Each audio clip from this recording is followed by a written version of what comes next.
Today I'm going to be talking about the 9-hole peg test and box and block test. The 9-hole peg test is a norm reference standardized quantitative assessment and can be used on ages 3 through 65 plus. It takes about 1 to 3 minutes to complete this assessment. And in terms of location, it can be used in a variety of different settings. Since this assessment can be used on pediatrics, adults, and geriatrics, that leaves a wide range of settings that this tool can be used to evaluate clients. And then in terms of what it assesses, it looks into upper extremity function, specifically unilateral fine manual dexterity. So it really looks into the fine motor skills of the index finger and the thumb, really looking at how it does with grasping, manipulating objects, and holding them. For the box and block test, this is also a norm reference standardized quantitative assessment. It can be used for ages 6 to 65 plus. Takes about 2 to 5 minutes to complete this assessment. This one can also be used in a variety of different settings due to the age range. And in terms of what it assesses, it also looks at upper extremity function, but specifically unilateral gross manual dexterity. So this is going to be more your gross motor skills, really looks into grasping, holding, throwing, and manipulating larger objects.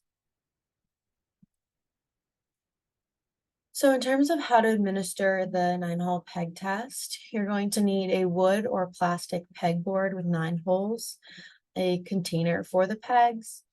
9 pegs is the minimum, but you should have a few extras, and then a stopwatch. So first, you're going to have your client start with their dominant hand and stabilize the pegboard with their non-dominant hand. They're going to pick up 1 peg at a time and place it into the hole on the pegboard. The pegs do not need to be placed in any specific order.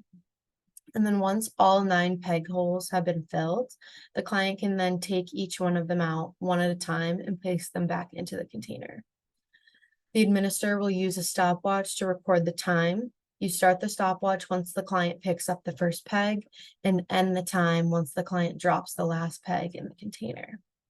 And then you're going to compare that time value with the standard norms that are categorized by age and gender. So in terms of the pictures, the top image is an example of the plastic pegboard and it has a built-in container. But then the bottom image is a wooden pegboard and then just like a Tupperware to hold the pegs. And that's what's available in our clinic. If one of the pegs ends up being dropped, you can just tell your client to leave it. This could significantly affect our score if they went to try and find it and pick it up. And that's why we keep some extra pegs in the container. It's really important that your client understands the instructions. This can really dictate their success with the assessment and their time. So in terms of scoring with the 9-hole peg test, scores are based on the time taken to complete the activity, and then it's recorded in seconds. And then the shorter that the test takes them to complete, essentially the better their fine manual dexterity or fine motor skills are. And then in terms of alternative scoring, children may not have the attention span to sit through that entire test. So they have come up with a way to score children, say if they get up mid-test.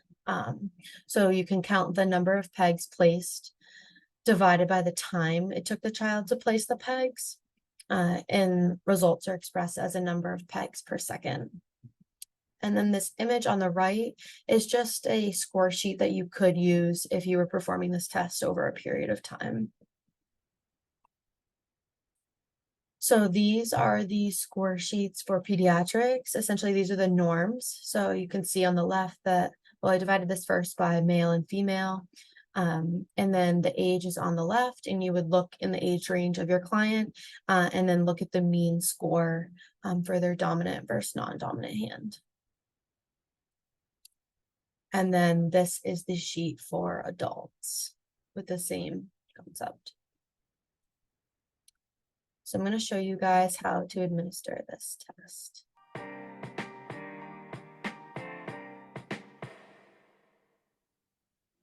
Whenever you're ready.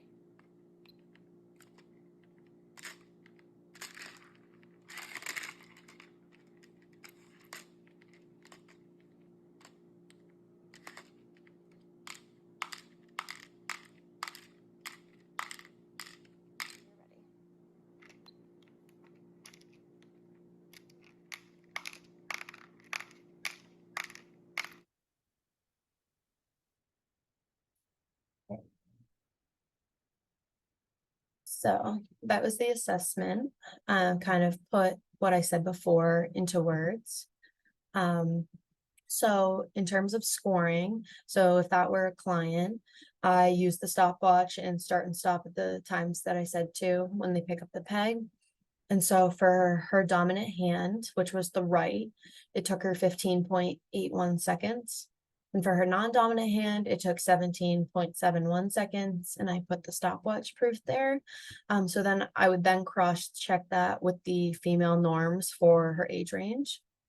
So since she was 21, you would look at the right hand, 15.8 is the mean, which she's right on target with. And then for the left, it's 17.2, which is a little bit slower, but nothing crazy. So these scores would indicate that the client is within normal range for both the right and left hand. And the assessment would allow me to conclude that the client has strong and functional fine manual dexterity. So in terms of administering the box and block test, the equipment you're going to need is a rectangular box that is divided into two square compartments. You need a divider to put in between those two compartments, 150 blocks, and a stopwatch. You're first going to have the client start with their dominant hand and stabilize the box with their non-dominant hand. You don't have to stabilize the box, but you can mention to them if it would be more comfortable that they can do that. They're going to pick up one block at a time and place it in the other compartment. The client's hand must cross over the divider in order for the point to be given. The administrator will use a stopwatch to time the client for 60 seconds. And you're going to start the stopwatch when the client picks up the first block and stop the stopwatch when it reaches 60 seconds. Once that time is complete, you're going to count how many blocks were placed into the compartment and compare that value to the standard norms that are also categorized by age and gender. And so if a block is dropped or bounced onto the floor, but was crossed over the divider, they will be rewarded the point for getting it over, just as long as the block made it to the other side.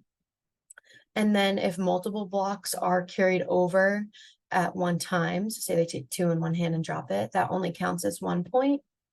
And then this image here is the box and block test that is available in the clinic. This is pretty standardized. Most of them look like this in the colorful blocks and help with contrast. In terms of scoring, the box and block test, the scores are based on the number of blocks that are carried over the divider from one compartment to the other during the 1 minute period. And then the higher the scores on the test, that indicates better gross motor skills. So you really just want to tell your client that you want them to get as many blocks transferred to the other side as possible in that minute. And then the image here on the right is just a standardized sheet that you could use, put the date and then how many blocks that they transported with their dominant and non-dominant hand. And then this is the norms for pediatrics, similar to the 9-hole peg test, with it be divided by male and female, and then the age is on the left, and then you would look at the mean number of blocks. And then these are the adult norms, same similar concept. And now I'm going to show you from the box.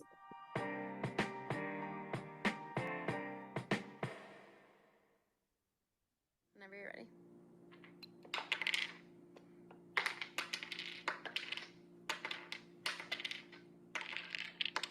Okay, and stop.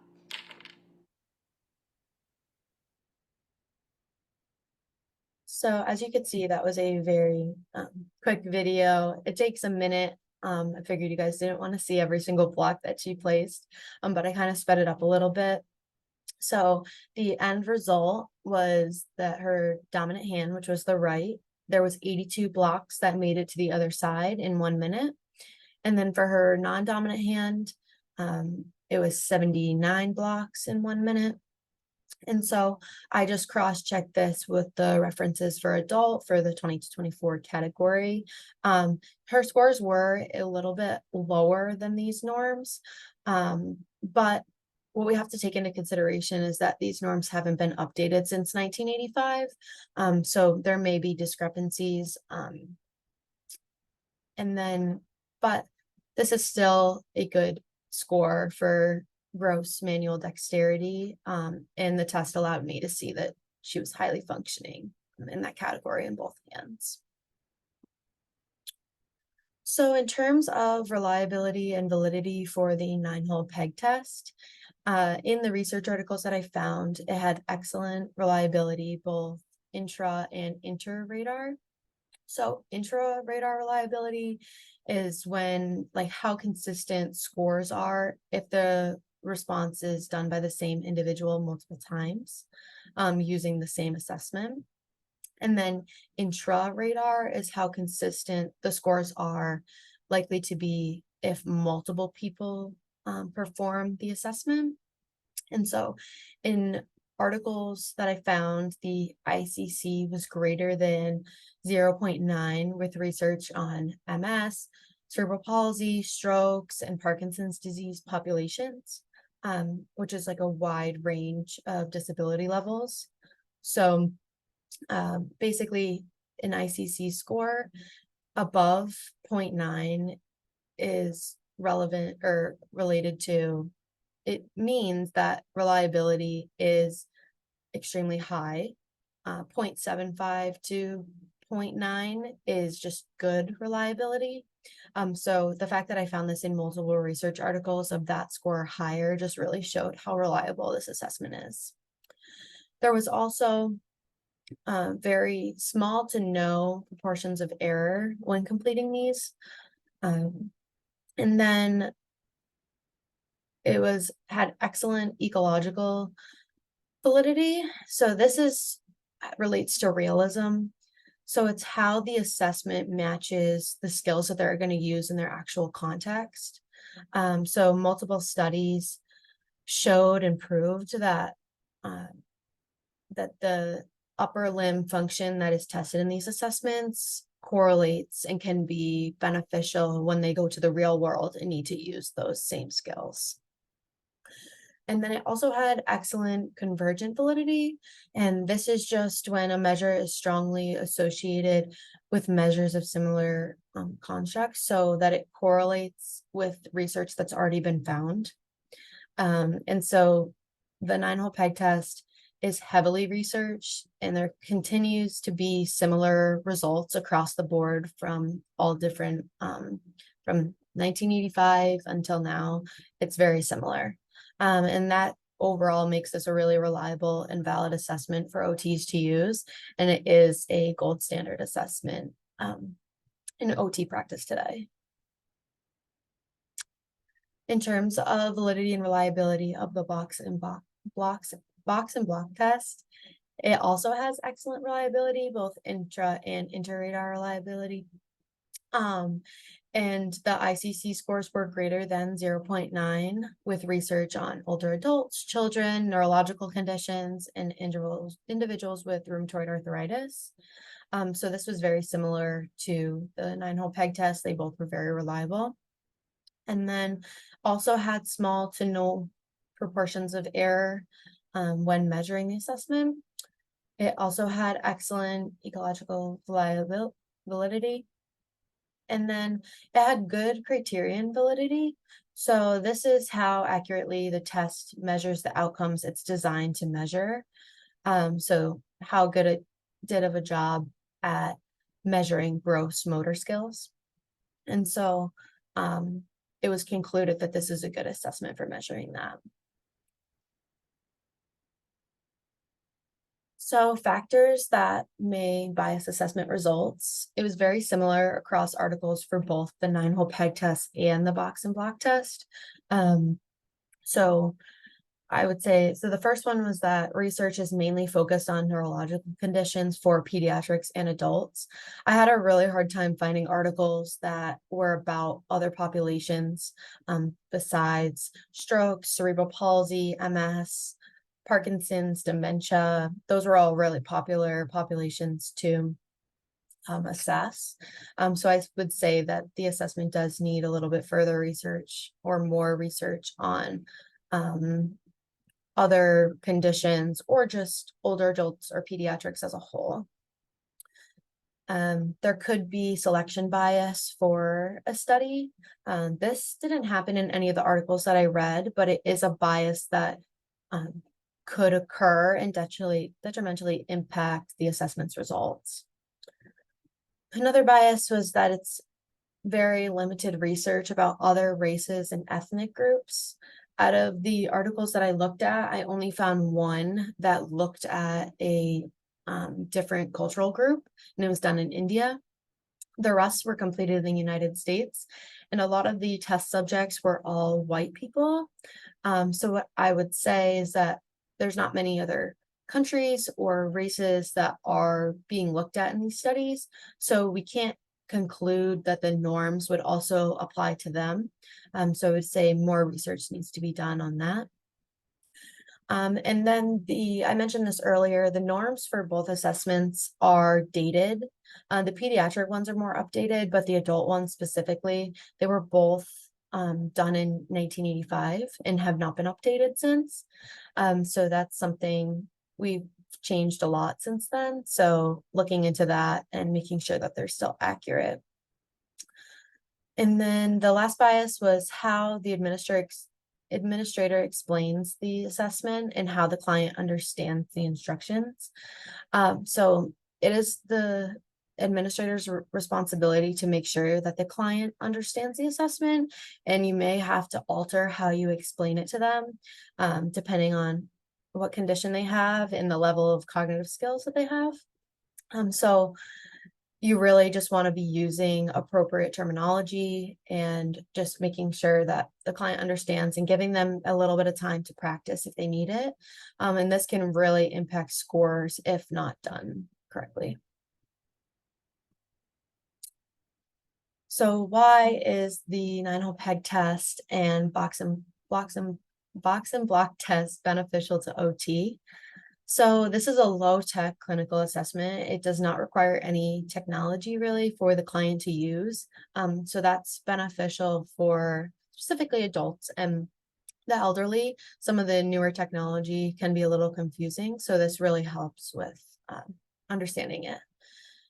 It's quick, easy, efficient, and inexpensive. Each of them were under 5 minutes to complete, and really you just have to pay one time for the pegboard and the pegs, and then it can be used on multiple different clients for a long period of time. So that's one benefit. There is no training that's required to complete this assessment. You can just read the instructions and successfully be able to carry out administering it.